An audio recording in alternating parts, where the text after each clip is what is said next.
For as long as mankind has existed, murder has been committed.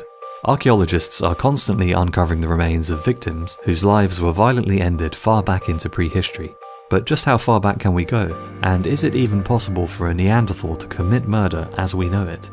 As much as we like to fool ourselves that we live in more enlightened times, much of the evidence shows that human nature has remained a constant throughout the ages. And here we have 5 ancient murder mysteries that will likely never be solved. Number 5. Shanidar 3. Shanidar Cave in northern Iraq may be the site of the earliest known case of murder.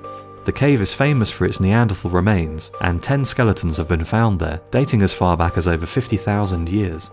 The skeleton, which has since become known as Shanidar 3, is thought to have been a male Neanderthal who met an untimely end at some point in his mid-40s. A puncture wound was found on his 9th rib, which is thought to have been deep enough to have collapsed his lung, resulting in his death.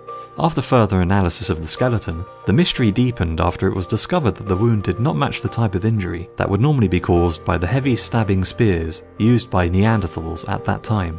Instead, it was determined that the damage done to the rib was most likely caused by a lightweight throwing spear, which was exactly the kind of weapon favoured by modern humans during that time frame.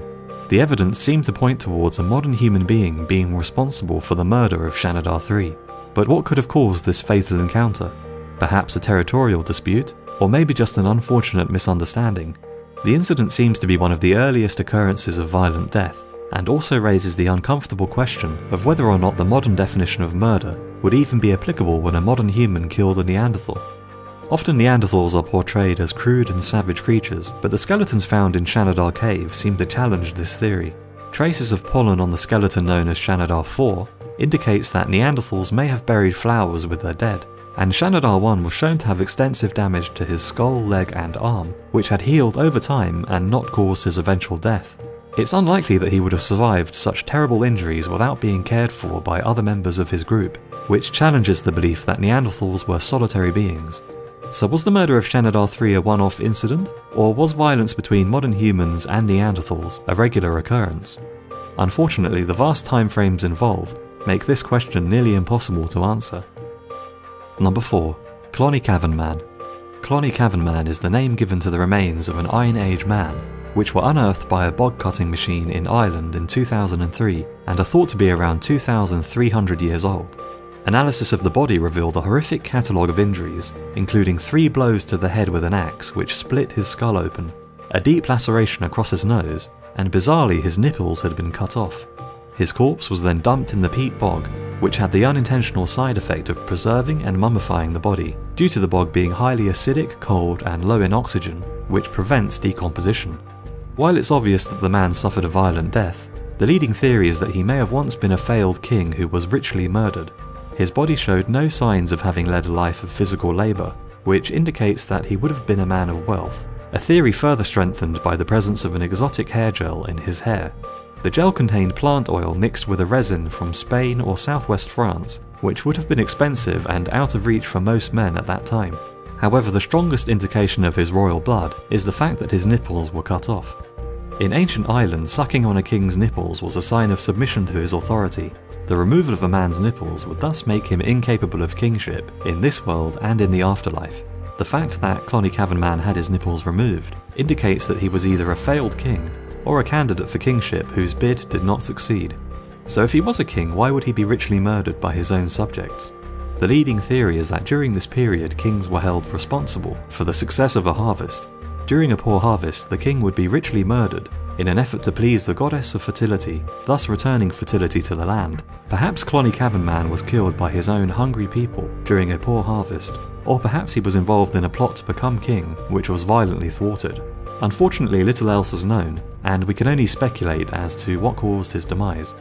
In a final grim indignity, only his upper body survived the encounter with the peat harvesting machine, and the lower half of his body is thought to have been shredded by the machine and used as fuel to heat someone's home. Number 3. The La Brea Woman.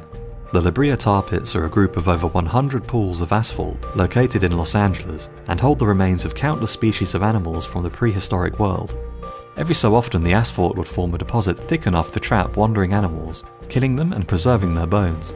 This process has continued over thousands of years, and even today the pits are still capable of trapping animals and people, and are therefore securely fenced off for safety reasons. However, in 1914 a startling discovery was made. The remains of a woman were pulled from the tar pits, who was estimated to have died around 9,000 years ago. Since then she has become known as the La Brea woman, and is thought to have been both the oldest known Californian and the state's first known murder victim. Analysis of her bones showed that she was most likely around 25 to 30 years old, a mere 4 feet 8 inches tall, and had suffered terrible injuries that caused her death. Her jaw was broken and her skull contained a hole, which was caused by a massive blunt force trauma to the head. These vicious wounds show that she met a violent end and was most likely murdered. One theory is that she was murdered elsewhere, and her body was simply disposed of in the tar pool as a way of discreetly getting rid of the evidence of her death, while others believe that she may have been ceremonially buried in the pool after being killed due to the presence of the bones of a domestic dog which were found near her skeleton. The bones of this ancient woman are not only the subject of mystery, but also controversy. The remains of her skeleton were on display at the George C. Page Museum, but were removed in 2004 due to concerns that the display may offend Native Americans and cause local tribal leaders to call for the murdered woman's bones to be reburied. Instead, the skeleton is locked away in the museum vaults, and the skull that is on display is a cast made from the original. Rather morbidly, the rest of the bones are the remains of another girl, which have been dyed to look old, and femur bones cut with a saw to better match the La Brea woman's short height. Number 2. Georgie. In 2010, a grisly discovery was made underneath the barracks at the Roman fort of Vindolanda, located just south of Hadrian's Wall in Britain. What archaeologists first thought were the bones of a dog turned out to be the remains of a child aged around 10 years old. The skeleton has since become known as Georgie, as investigators did not want to refer to the remains of the child as it. After closer inspection of the skeleton, it was discovered that the most likely cause of death was a massive blow to the head, and the body was then unceremoniously buried naked in a shallow grave underneath the barracks. The position of the bones also suggests that the child's arms may have been tied, and while the cause of death alone indicates murder, perhaps the most damning evidence is the manner and location of burial. Romans had strict customs regarding funeral rites, and the dead needed to be either cremated or buried in areas outside of human habitation. Additionally, concealment of a body was a crime. The burial of Georgie's body violates all of these rules, and indicates that whoever buried the body wanted to hide the child's death.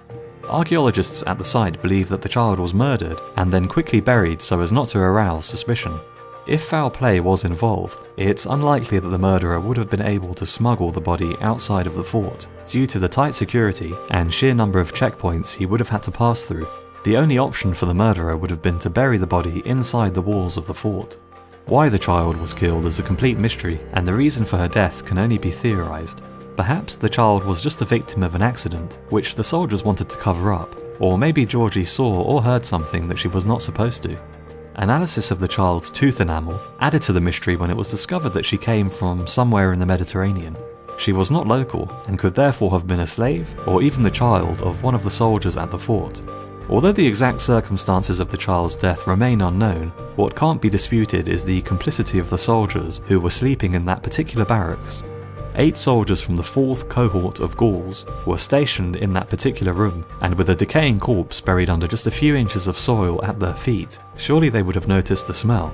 If they did, for some reason, they chose to remain silent. Number 1. Cranium 17. 30 years ago, researchers found a 430,000-year-old skull at the bottom of a 43-foot vertical shaft in an underground cavern in Spain known as the Pit of Bones. The skull appeared to show evidence of foul play, which would make it the oldest known case of murder, and it predates the emergence of modern humans by over 200,000 years. The surrounding archaeological site contains the remains of several ancient humans and Neanderthals, but the skull that has since become dubbed Cranium 17 is perhaps the most intriguing. Reconstructed from over 52 individual skull fragments over the course of 20 years, Cranium 17 reveals the dark fate which befell its owner. 2 large and distinct holes were discovered in the skull above the left eye, and the injuries correspond with receiving 2 blunt traumas to the head, which would have been fatal. Further analysis of the wounds shows that the fractures were caused by separate blows from the same object, and are therefore likely the result of a determined attack from another person. If this theory was true, it would make this the earliest known case of murder. It's believed that the cavern is an ancient burial site, as the only way in is down the 43-foot vertical shaft. The owner of Cranium-17 was already dead when he was cast into the shaft, and the presence of 27 other skeletons suggests that the bodies were thrown into the shaft on purpose, rather than falling down by accident. However, it's unknown whether there would have been any burial ceremony involved, or perhaps even whether the bodies were thrown down the shaft by the killer himself to hide the bodies of his victims.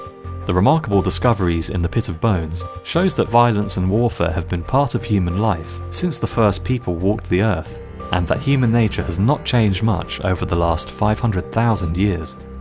So those are my choices for 5 unsolved ancient murder mysteries. I hope you enjoyed the video, and if you have any ideas for future videos, leave a comment with your idea below and I'll get to work on it.